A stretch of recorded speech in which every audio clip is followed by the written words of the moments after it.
morning, everyone. Happy Friday. No, Friday. Welcome to another episode of Tea and Coffee with Paula and Jay. Good morning, everybody. How are you doing? Things a little bit better. We had a nice birthday day. Yeah. Kind of touched the grass type of thing. Mhm. Well, didn't really, just touched the couch. Hung out a little bit. But good morning, everybody. Morning. We look bright. Don't we look bright? Oh. Good morning. Yeah. And let's go see where you are now. You got to chase you sometimes. You're good. All right. Yeah, no, I got to chase this one. Actually, no, that's true. She chased me. I did. Story. You chased me. Oh, we've told that story before. On this air? I don't know. I don't know. Yeah. Maybe if you're at one of our dinners, privately, you may have heard the story. Yeah, exactly. Yeah. No, good morning, everybody. Nice to meet you or see you all.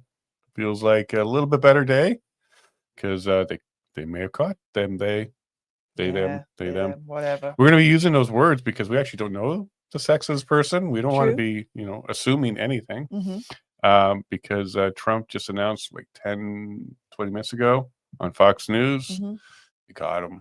Now he's being very careful though. He's leaving a little bit of maybe we got him, maybe we don't, or got them. Yeah. Got them. Boy, it's tough to try and change your brain on that. But they, them may have been turned in by their father. Yeah. It's a good parent. Good parent where they did the right thing. Yeah, we'll see, and I think why there's words of caution is just being concerned whether or not they have the right person, and then the system of innocent until proven guilty. My guess is somebody's in custody, but they're denying it and saying it's not them, at that kind of level. Yeah, and they're like, all right, let's work through this then. Yeah, exactly. So they definitely got a lot of video. They kind of track the person. Even TMZ got video. I'm sure the phone can be pinged as well, all that type of stuff. If there was a phone. Yeah, if they were there, and We'll see, but we're hopeful because at the end of the day, it was an awful tragedy that occurred, and the guilty party should be held to rights. Yep. Charlie's back in Arizona now, back to his church. So those proceedings are going to be starting. I don't know if it's going to be a state funeral or not, but he flew on Air Force 2 with his wife. You can see she's still devastated. So I'm sure something's going to be going on that we'll be able to cover and watch. But so there we go. They caught them. Good. Good. So let's go ahead and jump into it. I hope you guys are good. If there's any more news breaking while we're on the show, like an ancestor of what's his name now? The Lee Harvey Oswald guy that kind of visited him. What was his name? Lee Harvey Oswald. No. But the guy that kind of visited him in the police station. Oh, I don't know. Come on, people, help us out here. I'm gonna quickly check it out because it's bugging me. But Paula should know because that was the end of Lee Harvey Oswald. Oh yes, it was. Yeah, can you look up? All right, I'll go look it up. You go. Who shot? It's on the tip of my tongue. Jack Ruby. Thank you very much. So I wonder if Jack Ruby has a great grandchild. I don't know what's going on here. I'm not calling for anything. Yeah. I'm just looking up stats. History. Stats. But no, I do want justice. I want to make sure that the prosecution happens. The Utah state has already started the proceedings to go to the death penalty on this one. So, and maybe that's what the father is kind of concerned about, is if he, she, they, them was out there, justice would have happened in the streets. So, at least it sounds like there'll be a court involved, and maybe we'll all be paying attention to this over the next little bit. Yeah, we'll find out. Like I said, information will be rolling out. This is the day and age that we live in. Breaking news practically every minute. Yeah, well, we just came to the show and then there was some breaking news. Yep. So I was kind of quiet on X yesterday. I kind of jumped on late and caught up on some things. Trying to stay off of the phone. We had nice breakfast, nice lunch, and nice dinner. JJ's a very happy boy. Yes. Yeah, I could spend his day with his friend. You guys spend a day, like a good chunk of your day with your friend. And hi, friend. You're probably watching. You say you like to watch or listen. Morning, friend.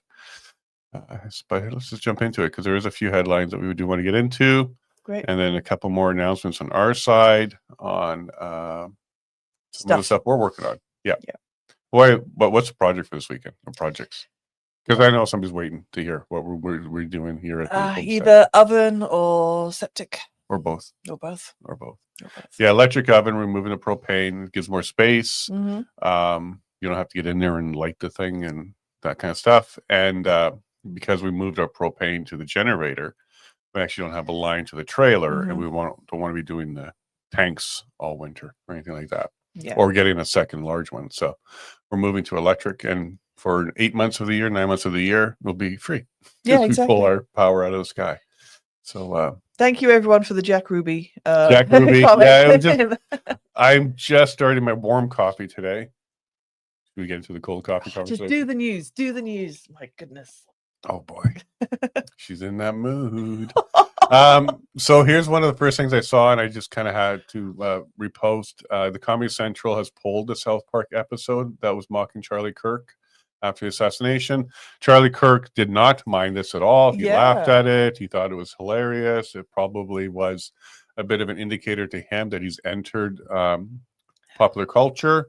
Doesn't matter if you mock. See, there's one side that does not care if you mock. Mock away. Yeah. It doesn't hurt our feelings or anything like that. We don't need a safe space. But Tim Pool doesn't agree that they should have done it, and I agree with Tim Pool on this one.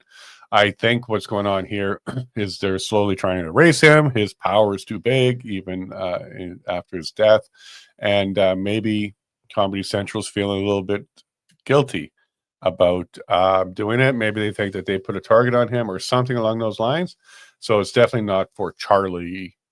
Not for, so Charlie, for Charlie or his family. It's because some of these people feel guilty and they're being selfish and they're taking it down. That's where I'm going. Or maybe they just need to recognize that the opposite, because again, I liked what you were saying about defining as being right from right and left, but maybe the opposite of the left don't have sensitive feelings the same way the left do, and they're thinking, they're like just projecting, well, I would be sensitive to this, so therefore I think I should remove it. Could be projection. That's one of the things I don't like about people is they project. But no, it's just stay up. Stay up. His response to it was positive. 100%. So he laughed. why That was on funny. It was comedy. He took the joke. He understood the joke. He was a good guy. Yeah. So I agree with Tim Pool on this one. It should stay up. Maybe it's time for a replacement to South Park because they are very woke. They do a lot of that stuff. They didn't do anything about Biden, but as soon as Trump's back in, they're mocking him too. So I think maybe it's time that these guys get Kenny'd. The show. Just to be clear, the show. Yes. It's time for the show to go away. Maybe somebody else can do another, like that Freedom Tombs guy. Yeah, he's fun. What's his name? Seamus, yeah. Seamus, get to work. Replace South Park. It's time. I was going to show you what Stephen King had to say, but just as we were going live, he deleted it. So Stephen King deleted his post. I swear, like as I was getting this ready, it was still there. Paula just finished liking it, and then refresh, and it's gone. But the internet is forever, so here it is. Stephen King, he posted about Kirk. He advocated stoning gays to death. Just saying. Not anymore. You're not. Yeah. You deleted it now. No, he never did. Yeah, he never did. There was community notes on it. I'm part of the community notes thing, so I put my little vote in.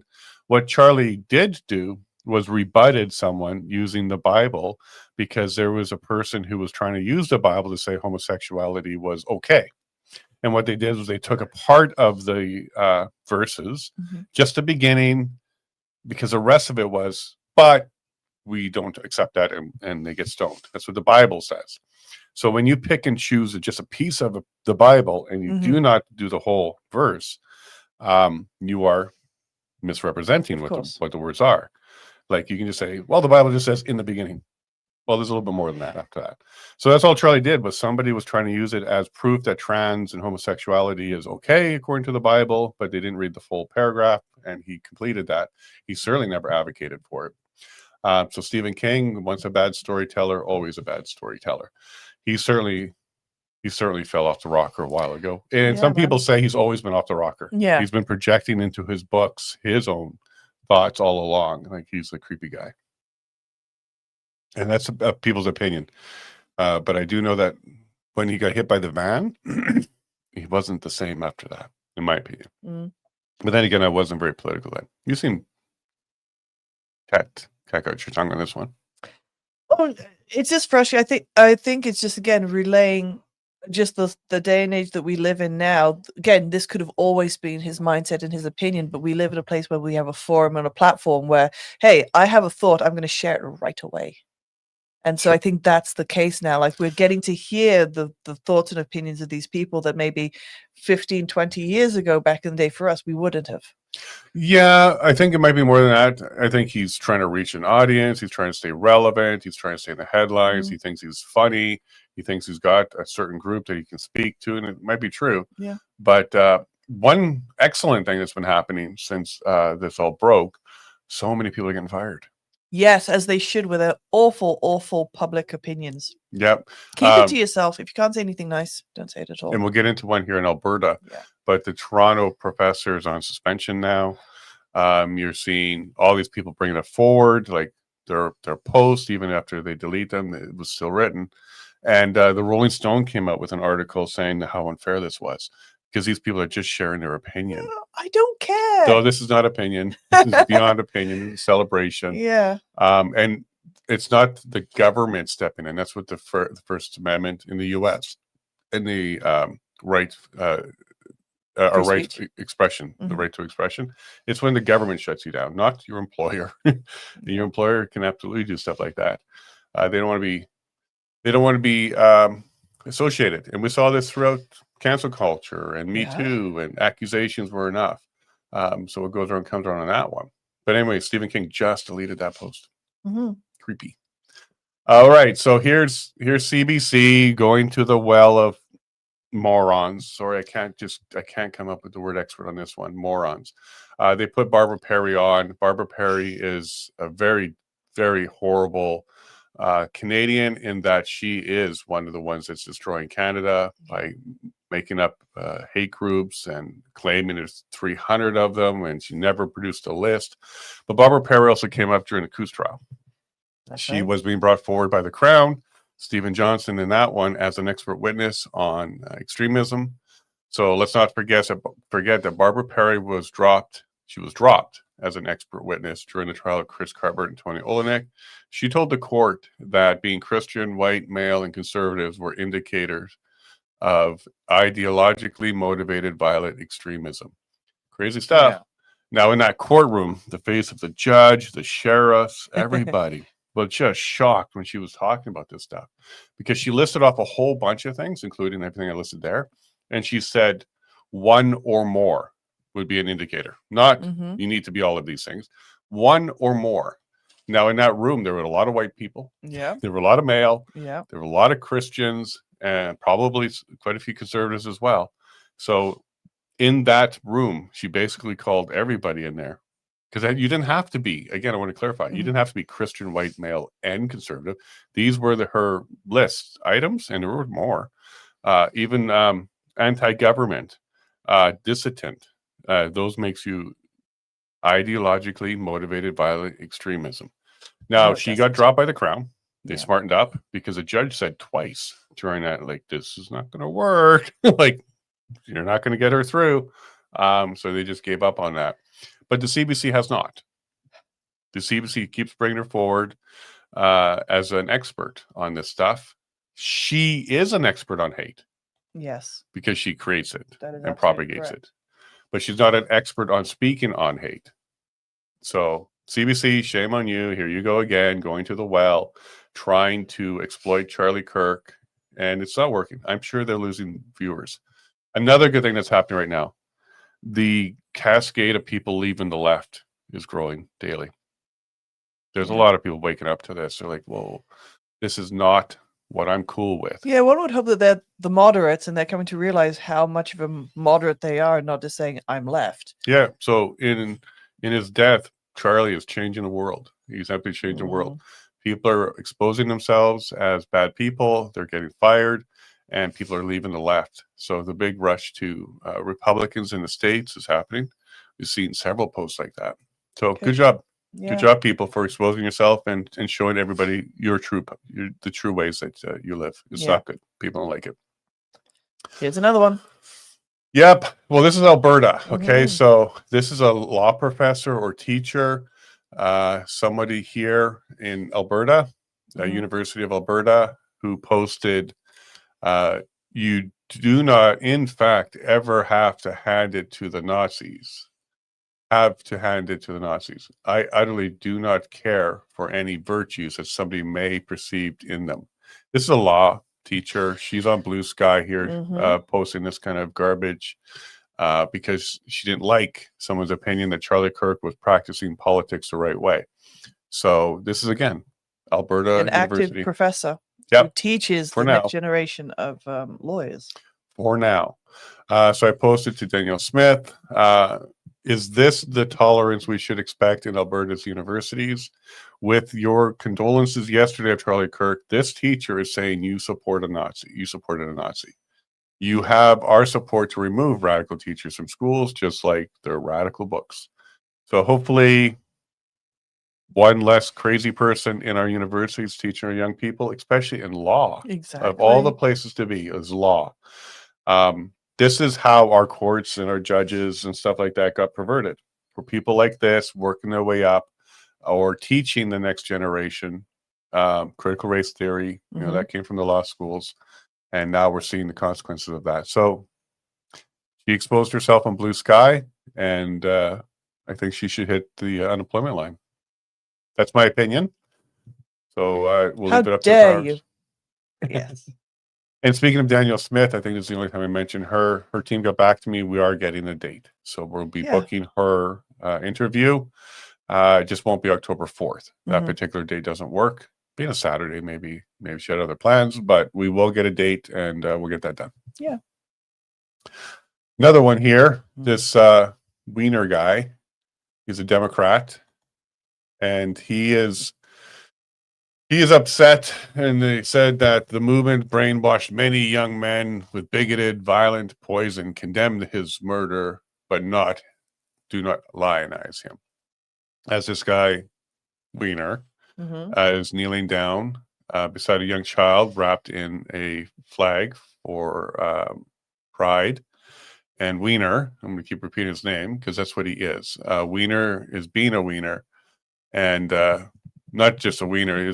He's a hypocrite, but he's also a liar, because this isn't what Charlie did. Charlie opened up a lot of eyes to people like Wiener because they target the very young. That's very right. young. Charlie was targeting high school and university age youth, which is absolutely fine. He's not a radical. He wasn't trying to get them to remove body parts or anything like that. These guys go as young as 5, and sometimes their radicalized parents go even earlier than that. So this guy is not just a hypocrite and a wiener, he's also a liar. So I'm glad people are calling him out. Thanks, Liz, friend of the show. We've chatted with her before, and keep up the good work. Some good news for Alberta and BC. Dozens of job cuts at Global News in BC and Alberta. Yay. I like some good news because this is dead. Legacy media is dead. Just like the left celebrating, these groups have been exposing themselves for quite some time. Yeah. Now, something that came out about Global News, I was wondering when Global News came out, why in the world are they exposing the VISP program? Because that was just so not characteristic of them. Exactly, yeah. Mainstream media exposing the VISP program. And then I watched what they were doing, and they weren't exposing the injuries. They were exposing the administration of the program.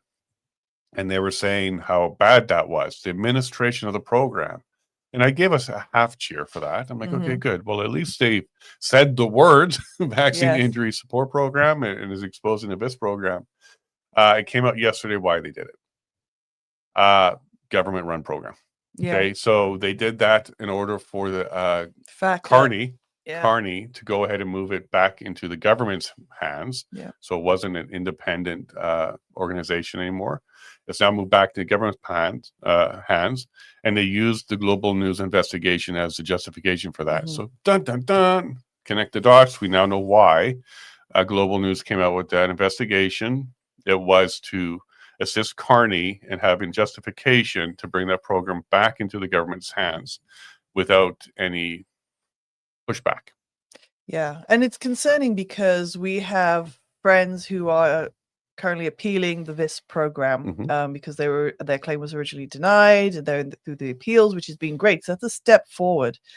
And so when I saw the headline yesterday, I sent it to her. And she's like, okay, I'm going to look into this because we don't know how it's going to affect her appeals process now. And is it going to be now a flat out rubber stamp yes or a flat out No, red it's rubber gonna be stamp no. no? Give me a no. Because So I it's a think the only concern. reason, I think the only reason why Carney wanted it back was even though it was a low number, 234 or something like that, it was still too high for him. Yeah, so we'll see, and she'll be keeping us posted. Correct, but we're from the government. We're here to help. Good luck with that. Good luck with that. Yep, absolutely. Well, I don't know about run, but I think that's exactly what happened. Carney wanted the program back, didn't like how it was being administered, and I don't mean they're spending too much money. I mean they were approving and paying off too much, because again, the government narrative was none of this harmed you, safe and effective. So talk to the people. There's all speculation, but if you watch things happen, you can deduce it, because there was no reason, like out of the blue, Global News is now talking about that program, and only Global News. I think it was to give him a justification to take the program back. So here we go. Let's keep an eye on that. And yes, thanks to our supporters and Crystal and everybody else that's part of this program. Keep us up to date on how this goes. All right. Our guest today is going to be Jim McMurtry. McMurtry. We'll get there. I hope it's correct. He's been exposing this for a long time, residential schools. He reminded everybody yesterday that in 1962, CBC produced a glowing documentary on a Kamloops Indian residential school. 2022, 60 years later, CBC called the school genocidal. That didn't age well. So were they lying then, or are they lying now? But in the legal side of things, that's the kind of thing we say when you change your answer. Were you lying then, or are you lying now? But you're lying. We know that much at this stage. But yeah, he's going to be joining us in 8 minutes or so. We'll be getting deep dive. We touched it a bit with Corey Morgan. But now we're going to deep dive with Jim, because Jim's been covering this for a long time. His career was impacted, and he got canceled for not teaching the modified version of the history on this. So he was no longer allowed to be a teacher because he wanted proof and he didn't believe it. So we'll dive into that some more. And you interviewed him. I interviewed him. But also, I love the comment here from Colleen. I think it's hilarious. Probably lying both times. Yeah, pumping it up the first time, maybe because it wasn't fantastic. I do believe that maybe for some people it wasn't fantastic, but it wasn't genocidal at all. So maybe you're right there. Colleen, was it? Yeah. Thanks for that comment. And then, of course, it looks like they caught them. So this came out 1 hour now. Yeah. But it was a few minutes before I posted it too. So within the hour, Trump has said, I think with a high degree of certainty, we have him in custody. Everyone did a great job. So at least we got the him. But maybe he's going to be in trouble because he didn't use the proper pronouns. We'll find out. But it looks like they caught them. We got a couple more here, and I see Jim connecting, so we're going to be good to go there. Yeah. All right, so Sit back, Alberta. This is something I'm certainly willing to talk to Danielle Smith about if our interview is before the end of the year, because I understand now she met with Carney. We knew that part was happening. But it looks like he's asked her for a little bit more time, or she's offered some more time, because her deadline for the 9 points that she got for him is at the end of this month. Yep. It's now been extended to the end of the year. That's pretty common when, look, like, my frustration there is possibly because the APP's question was held up in court. We're not going to get an answer until the end of the year. If we're lucky, it's going back to court in November. If that wasn't delayed, then maybe this wouldn't be delayed either. Because one of my questions to her in private was, what are you waiting for? And she said the petition question. I'm like, okay. So if it didn't go into court, it was approved at this stage, she may not have extended this, but I'm not pleased. But here's the report card right now. Here are the 9 items, and currently none of them are achieved. These are the 9 items Danielle Smith told in August, or the end of August 25. So maybe we're wrong in that one. This was March 20th. Yeah. I think this was in Bonnyville or around the Bonnyville event when she said this. So number one, guaranteeing Alberta full access to unfettered oil and gas corridors to the north, east, and west. We're already good south because we just go straight to the border. So far, not done.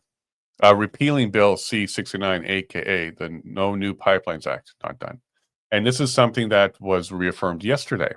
The list of projects that Nation building projects that Carney's doing does not include pipelines. Yeah. And by the way, he was called out on that because his list is 6 months old now. There's nothing new there. He's just kind of cemented it now. Number three, lifting the tanker ban off the BC coast. Not done. And you got to understand this, folks, if you're listening to this for the first time. Off the BC coast. Mhm. Tankers are allowed in the St. Lawrence on the East Coast. It's just on the West. It's not allowed. So, yeah, to those that don't think that Ottawa's attacking Alberta in the West, here's what proof. This is you can't have tankers only on the West Coast. Number four, eliminating the oil and gas emissions cap, which is a production cap. Still not done. 5, scrapping the so-called clean electricity regulations. Not done. 6, ending the prohibition on single-use plastics. Not done. Abandoning the net zero car mandate. Not done. There's some rumors and rumbles around it, but it's not official at this stage. 8, returning oversight of the industrial carbon tax to the provinces. BC has it, and they can do whatever they want. Yeah. Not done. And number 9, halting the federal censorship of energy companies. Not done. Here's great evidence why Alberta should separate. Yeah. Like Not every one, single not one. one's done, not one is pending. No, forget that part. Not done. This is all overreach from Ottawa. Like every single thing on this list should be up to the province, up to the people. They should be able to do this. Why we even allow EV mandates or the clean energy regulations and all this kind of stuff, like why this is even a thing is why Alberta should separate. Yep. Here's 9 good reasons. And I can give you 10. We would prosper if we got rid of all these things. Yepers, I agree. Yeah. So these are things I'm certainly able to talk to her about. This is part of the Alberta Alberta Self-Determination series. And I definitely would like a update when I get to speak to her. Here's a little side comment here from Wolf. Thanks for commenting here, Wolf. And the tanker ban should not be lifted in the West Coast. We have some of the most treacherous coast and tide waters in the world. Interesting. No, I wouldn't agree with that. St. Lawrence, no problem. Navigation, technology. Has there ever been a problem there, Wolf? Do we have an oil spill?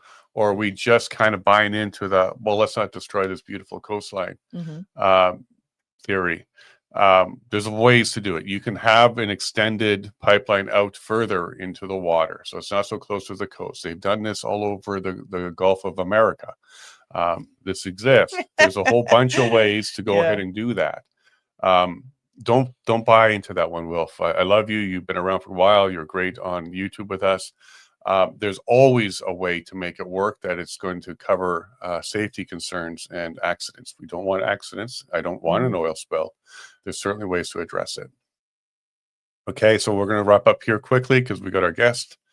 Alberta Prosperity Project, kind of correcting the Maclean's article that is out there. Maclean's is covering a chief who made a comment, and Maclean's didn't bring it forward as fact. The chief said, as far as Alberta is concerned, it is all First Nations land. We don't sit back and watch it go. Keith Wilson, of course, pushed back on it, but also Corey Morgan pushed back and said, you guys just have to read the treaties. They ceased all the lands. It's not First Nation land. The reservations are, but that was the deal. It was like, hey, you're going to give us all the special treatment on reservations, and we're going to secede the rest to the government. So Corey Morgan highlighted this quite well. And another thing about this is it's transferable. So originally these treaties were with the Crown, then it went to Canada. Now it can go to the nation of Alberta without changing anything other than who's responsible for it. And I also wanted to highlight Alberta Prosperity Project. At least one of them will be joining us on Tuesday. So we'll dig into this a little bit deeper. And I'm still running for office. All right, so here we go. We got our guest here, and we're right on time. just like a good student, punctual, ready to go, sit in front of the teacher. The bell has rung. Good morning, Jim. How are you? Morning, Jim. I'm doing great. Thank you. Wonderful to be with you, Jason and Paula. It's excellent to have you back. Have you and I spoken, or was it just Paula? Have you and I be twice now? Once before. Once, Yeah. okay, yeah. So Paula had the pleasure. I feel like I know you, Jim. I follow your posts all the time. I watched that episode, and I think we did have a conversation around the PPC time because you ran as well. Yes. Yeah. So yeah. Okay. Cool. So let me just change your display name here. I'm going to put your name in, and then copy this down and get into it. All right, Jim. You're the man. You and Corey Morgan have been trying to keep everybody honest. I tried to have you on, but you were traveling. So here you are. We got you back because this topic keeps coming up. It seems to be like clockwork, where they want to remind us all how bad we were. Our history was horrible. And without evidence, we should just accept it. I don't know how your campaigning went, but when I was campaigning, I got invited to a high school in I think Spruce Grove. Spruce Grove. And they gave us questions. There was no debate. We weren't allowed to talk to each other. Boy, it was very restrictive.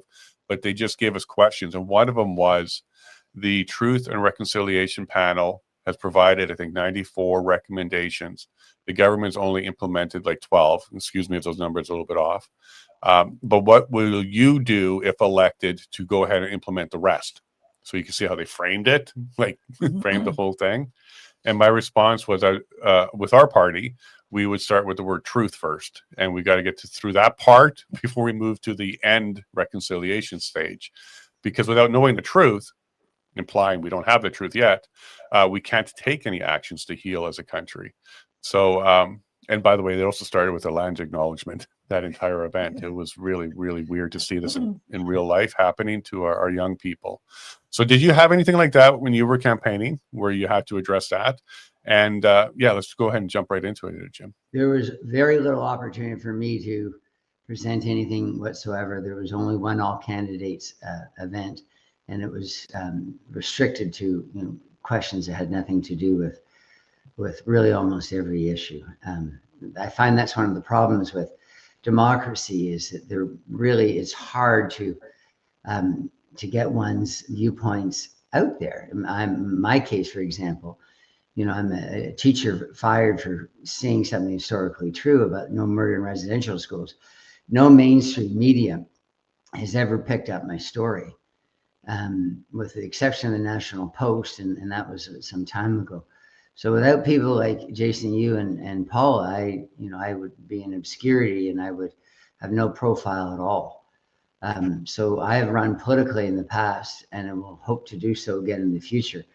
And the reason I do it more than anything else is, again, to try and have a voice. And X has allowed me to do that as well. So I've been 4.5 years fired, canceled, and I have no prospect of ever teaching again, because I've been not only will nobody hire me at my age, and with the image now of being a troublemaker, but also my regulatory body is seeking to cancel my certification for life, and that's an ongoing thing. In fact, with my employer, I have mediation on Monday, but with my regulatory body called the Teacher Regulation Branch, it probably won't be resolved, according to my lawyer, for at least another 2 years. And so, like, my next question is going to be kind of sad. Like, have you considered going somewhere else to go ahead and pursue teaching, like Alberta or somewhere else? Or do you feel like you're blacklisted, like, everywhere at this stage? Or third one, why should you leave your home and still be employed? Yeah, well, those are good questions. I have soon to have 7 grandchildren, so I'm not leaving where I am, and I'm digging in, and I think that's why there has been some resonance with my case, because there just aren't other teachers out there. Very few employees, and there's some pretty remarkable people out there like Amy Ham, the BC nurse. But generally speaking, people recognize that the price is too high to pay for standing on one's principles. But I'm just too old in the profession to indoctrinate children, to lie to children, whether it's about residential schools or about them being in the wrong body or about the race determining their future prospects. I think it's important to stand against it. So no, my focus is not so much winning my case, because I think it's very much a David and Goliath fight. It's going to be very hard to go against very wealthy institutions. But I think I can make a difference, and I think it's going to be a lot harder for them to go after other teachers. So I don't feel, even though, again, I've been in the wilderness as a teacher for a number of years now, I don't feel that I have, that I have gone unnoticed. And what I was told by my union when I was fired 4.5 years ago, or removed from the classroom 4.5 years ago, so essentially fired then, not officially until 2.5 years ago. But I was told right away that, if I in any way resisted, if I didn't take a knee, do a mea culpa, if I didn't say that I was wrong, to say that Christian teachers didn't murder 215 children in one school, and then it would be the hill that I die on. And I said to them at the time, and I still believe it, that it may be the hill that I die on, but it's also the hill where I'm going to be doing my best teaching. Wonderful way to put it. Yeah, because you're still doing teaching. You may not be getting a paycheck. You may not have a classroom assigned to you, but you actually have a larger audience and students, a lot more students now, because we've been watching you closely. And you definitely get a lot of traction on X on this one. Let's just jump into a couple of the issues. Do you want to say something? No, go ahead. Okay. Sorry, when she breathes, I'm not sure if she wants to say something or not. Let's just jump into some of this, because when we had Corey on, he basically says just dig one hole and maybe we can start getting to the bottom of this issue. What is your position? That there were children that died, but not by murder. There are no bodies. What is your current position on some of this? Well, my current position is always one of humility and science. And science is that one has an open mind. It's just that they haven't found a single child, the name of a single missing child. They have any evidence to suggest teachers were nefarious and were murdering children. There's absolutely nothing at all to what the Truth and Reconciliation Commission, concluded in 2015 that there was genocide. And the Truth and Reconciliation Commission talked about 3 types of genocide, not just cultural, but also physical and biological. I think I'm part of a bigger picture, and you're part of a bigger picture, you two, by entering into this discussion. And that is, what are we doing in Canada? Not only are we lying to kids about murdered and missing children, and the same thing with murdered and missing Indigenous women and girls, because there are murdered and missing people of all races, and within Indigenous communities, the women who perish, it's over 90% of the time, is at the hands of an Indigenous man. So there's nothing to any of this. The 60s scoop, non-Indigenous families adopting children who didn't have any care. There's just nothing that we've done wrong historically. I think Corey Morgan, by the way, is an incredibly important figure, and I just think more Canadians should not only be going, okay, look, stop this reconciliation industry. And there's now politicians saying that, such as Dallas Brody and Tara Armstrong, MLAs in British Columbia. But it's stop the whole Indigenous or Aboriginal industry. Stop it all. Why would we want to treat one group of people differently from another in Canada when we all found apartheid in South Africa odious? So what's happened in schools, it's not just lying to kids about about genocide. In my school, it was daily. We were told daily that genocide not only took place against Indigenous people, but it's still happening. But I think it's much deeper than that. Get rid of those lies, but get rid of treating one race of Canadians, small race of Canadians, differently from all other Canadians. This is not going to work. I know a lot of people in Alberta are unhappy with Confederation because they don't feel that they're being fairly treated. They don't feel that with equalization payments and with the resource industry and so forth, that this is fair. Well, what about me? I'm important in only one way. I'm a teacher, but there are a lot of teachers, and there's a lot of millions of kids that go to school in Canada. So what about them? What about the fairness about being in a classroom and being treated differently on the basis of their race? If one is Indigenous in schools, one is treated like nobility, and there's scholarships and special programs and equity marking, and of course, special entry into professional programs, university, and it just goes on, free this, free that. And I'm just going, that's not going to work, folks. It's not going to work educationally because it's racist.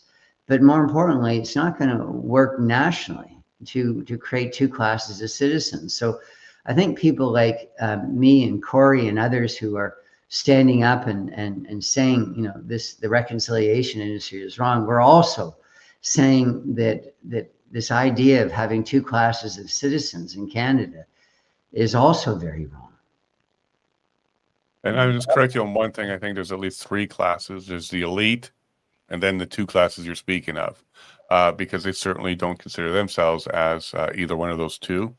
I remember Winnipeg, an Indigenous woman went missing, and they suspected she was in the landfill, and $10 million to go ahead and search to find closure and bring closure to, which, by the way, I'm not pushing against. I think, yes, someone's murdered. Let's go and find them and bring them home and peacefully put them to rest. I have no problem with that part of it. The problem I have about it is, why isn't this happening everywhere else then? Like, if they strongly believe these radars or these ground penetrating radars are finding things, why don't we go get them? Let's go bring them home. And one thing that you highlighted there that I think people really have to pay attention to, nobody said we're missing somebody and here's their name and we don't know where they are. Yeah. Like, there isn't a list of people from the communities saying we are missing this child from this time period at this school. That's not even a thing right now. But they're hanging shoes off of the fences and memorializing them, and they're pushing that narrative even without a single name. So those two questions, like, why? I have no problem with doing a search. Let's bring the dead home.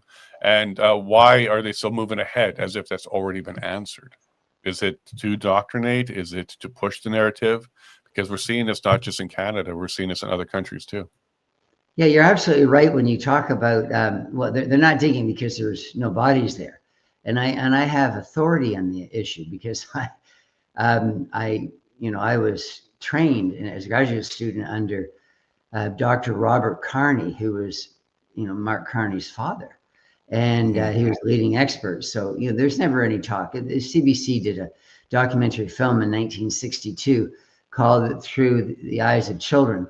The Eyes of Children, and it was it was just incredibly glowing about showing all the activities and happy children at the Kamloops Indian Residential School. And here we are, fast forwarding 6 decades and pretending that it was a place of genocide. It never was, and so they're not digging because there's obviously nothing there.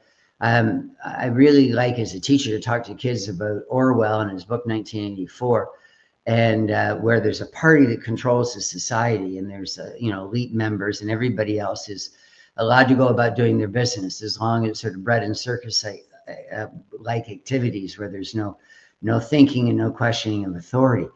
The school system is very much like that. You talk about an elite in society. I don't blame Indigenous people for talking about all those graves and stuff, because that didn't come from them. In fact, the one person who said there were graves and was a professor, a woke radical leftist professor named Sarah Beaulieu at the University of Fraser Valley in British Columbia. She alone, when she found, of course, she found septic tiles or rocks. She alone said, "Oh my gosh, there must be 215 children because they're shallow graves." The reason they're shallow, she thought they're shallow graves, because they're simply shallow septic tiles in all probability, because they match perfectly. And but they're never going to dig because they don't want to. First of all, the government's not going to want to see Indigenous people embarrassed. But secondly, the government is beholden to this narrative. And so what is that 15% that Orwell talk about in society? And the school system is the same. You have about 85% of the people are, students and teachers and just people who have to go along with whatever nonsense, comes down the pipe. When I was a young teacher, we were told that there shouldn't be any classroom walls. So they knocked down all the walls. And a year later, they had to put them back because nobody could hear. Everyone's so distracted by all the noise. Another one they said to do was to throw out all your spellers and just have whole language learning. So every year they come up with nutty ideas in the school system, and everybody lines up like elephants in a parade and marches it through. So this reconciliation thing, or, earlier it was, whatever it is, climate hysteria, that's not uncommon. But what that 15% in the school system wants to do, like the 15% elite that run our society, people with really good jobs and have an interest in keeping those jobs or even getting better jobs or more money, is they come up with narratives to justify their existence. And one thing that Trudeau's have worked really hard to do is say, look, how do I make myself to be even more influential, powerful, wealthy, whatever?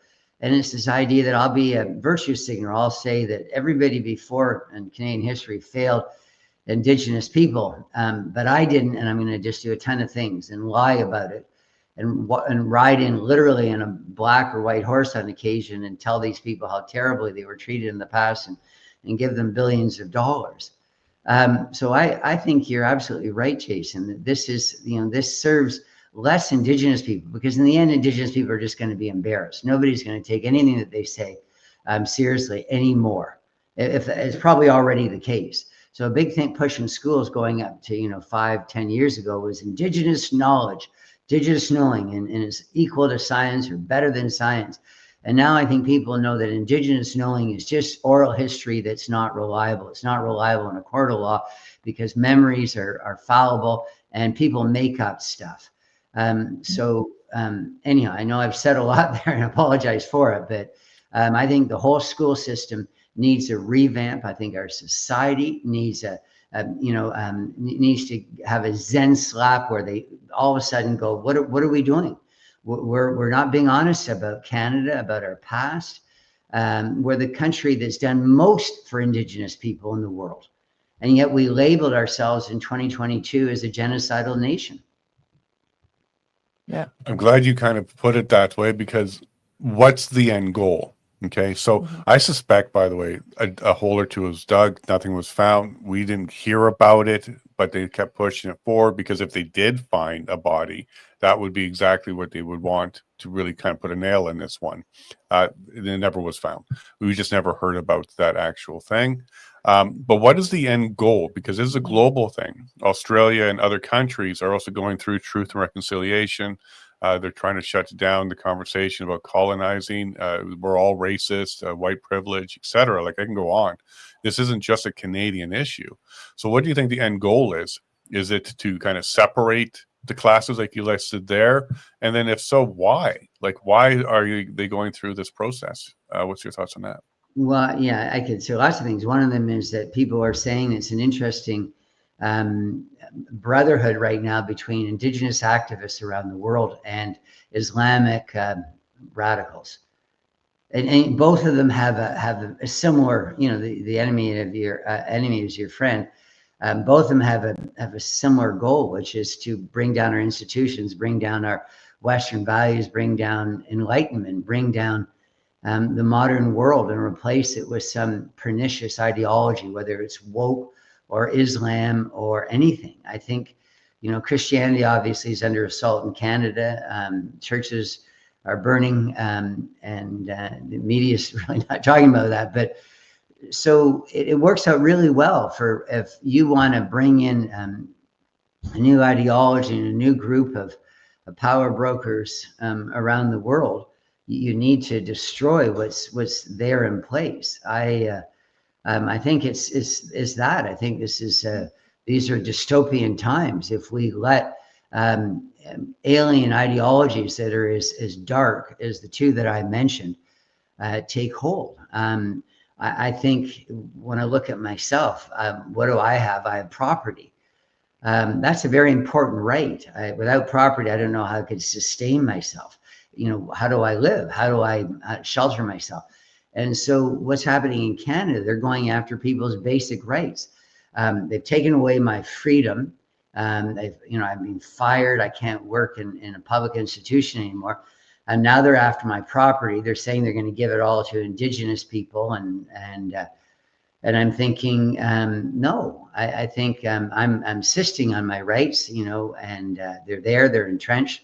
And just because we've had a generation of lunatic activist judges making rulings like Gladue, we need to hold our ground. And I know I'm representative of the majority of Canadians in saying this, that whoever is trying to, globally, take control and profit, like a Big Brother in 1984, from all of us, ending up with a slave mentality where, oh my gosh, I'm so bad and I shouldn't have this land and I shouldn't have these rights and I shouldn't say anything that's, against the party, against my government.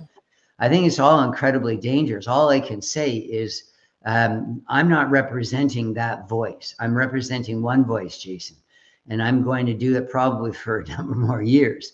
And it's never going to change. And I know I'm joined by others, and Corey Morgan being one. And that is, I'm a Canadian, and I have just as much right to my land and to my freedoms and rights and as anybody else. And watch me, just watch me, as Pierre Trudeau said very famously in 1970 when people were going against him. I think Canadians have to just say, we're ending this. Anybody who's running an institution in Canada right now, who's promoting things that are contrary to our rights, whether it's Islam, whether it's some other old continent religion that is iniquitous, particularly toward women, whether it's our own homegrown or North American grown woke cult with its sickness about turning the unsuccessful against the successful, turning groups against each other groups like the communists did in Russia, having the wealthy farmers, the kulaks, replaced by all the less successful poorer farmers. And we know how communism worked out there, tens of millions of people slaughtered. So to me, it's not just an issue of me being a teacher fired for saying something that was true that the government didn't want said, which is that white Christian Canadians are not bad people. In fact, we're the best of people when you look at what Canada's achieved, and saying that that we're not going to anymore put up with these people in our institutions. As I go Monday into mediation in my case, and then in the months and years ahead against my regulatory body, all I do is again, they threaten me and occasionally offer me money, but mostly threaten me. And all I say to them is you're wrong. And I did nothing wrong, and you've done an awful lot wrong. And that's going to come out in the end. So my father was a Chief Justice in Ontario, and he had a lot of views that were different from mine. He was part of the establishment. He was part of making, giving special rights over to Indigenous people. He was part of the repatriation of the Constitution in 1982, and play a key role with two other men, Chrétien Romano, and was called the Kitchen Accord. And my father was an important person in Canadian history. I had no pretension of ever being someone important. And all of a sudden, I think I am. Because I think what the old order didn't realize is it's not going to work to create a society where you start stripping regular Canadians of their rights. And we saw that through COVID, and we saw that through the Freedom Convoy. And we're seeing that right now with this woke nonsense of equity and diversity and inclusion, which is none of those things. So yeah, I think it's a big fight, and the PPC is a party where the leader, Maxime Bernier, never told me I couldn't say what I say right now to you. I think the PPC is much maligned in Canada, but tell me of another party that's as free as that party, where you can have ordinary Canadians come and be true to themselves. That's what's gone in Canada. Ordinary Canadians, nobody wants them to have a voice. And the moment they speak up, they're called all sorts of terrible names like racist. That's got to end. I think ordinary Canadians have a much better sense of what Canada is all about than any of the idiots that are running our country. And that's a technical term, idiots. And you're absolutely right about Maxine. I was a candidate as well. Never once was told what I could or couldn't say. There's a platform. If you're aligned with it, you're good to go. And I believe UNDRIP is where a lot of this is coming from. Oh, by the way, maybe you didn't get the memo. You'll own nothing and be happy, Jim. Maybe you didn't get that memo yet. But UNDRIP, let's go ahead and throw a comment up there. So the United Nations Declaration for the Rights of Indigenous People. This is a global program, and this is exactly stoking this issue. I met with, through the NCI, he testified at the NCI in Edmonton, an Indigenous man who's going around warning tribes and chiefs about UNDRIP. It's a program to go ahead and actually steal the land through you, and you're going to be the ones that are going to be used for that. Another time we're seeing this is right now with the Alberta separation conversation. Chiefs came forward and said, stay away from the treaties. You can't change the treaties. They've now become parties of interest with the lawsuit to determine whether or not the question from the Alberta Prosperity Project can move forward. So you're seeing First Nations getting involved. And if you read the treaties, Corey Morgan highlighted this, they seceded the land. They actually don't have the land, but yet media like Maclean's and CBC and all these others are saying you can't steal their land. So we're seeing, in my view, Indigenous people being used as part of the narrative, and whether they're willingly or not, it's happening.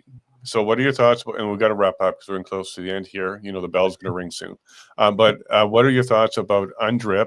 And maybe this is, like you said, it's about removing the property rights. It's about taking away the land. We may not know who the heads of any of this really are because they're really good at hiding themselves. But this is something that even Indigenous people I've spoken to with are fighting against because they actually recognize it for what it is. Well, UNDRIP is distasteful in every single way. And what's happening is the United Nations, and I don't believe it's just a small coterie of people hidden in some underground vault with gold under the streets of Zurich and Switzerland or wherever. I don't believe that. I believe there are people in Canada and around the world who have immense power and influence. And they're coming up with things like UNDRIP to deprive ordinary people around the world of their rights and freedoms. The Indigenous, you know, it's interesting. Then the United Nations put a map out where all the Indigenous people around the world, there's Indigenous people everywhere in the world except for Europe, particularly Western Europe. So people like me and you, all the people whose ancestors are Western Europe can never be and never had ancestors who are Indigenous. What a preposterous bunch of nonsense. And they're teaching kids that, again, if you're a European ancestor, you never had any indigeneity. You never were from anywhere. You never had any ancestral rights to the land. It's just so evil. And so UNDRIP is a terrible, terrible thing. And the whole thing needs to be rejected. But more fundamentally, it's just ordinary Canadians have to start looking out for themselves because their government has turned on them. It really is treasonous to see our leaders talking about saying, well, no, Canada doesn't belong to us and we're stolen land, for example. Of course, Indigenous people aren't running this. Indigenous people aren't going to end up with the land in any way. And it's never been historically the case. You give people a large group, and somebody's going to come out and take that out from under them anyway in the future. Indigenous people need rights and freedoms just as much as anybody else. Everybody is at risk in Canada. When people at the top of a society, the top of the global society, start figuring out ways where they can acquire more for themselves. British Columbia, they say, is unceded land. And there's no teacher other than me that I know of that stands up or stood up in a classroom and said, it's not unceded, it's ceded. It was ceded in 1858. And there were treaties beforehand, such as the Nootka treaties and so forth on the west coast of Vancouver Island.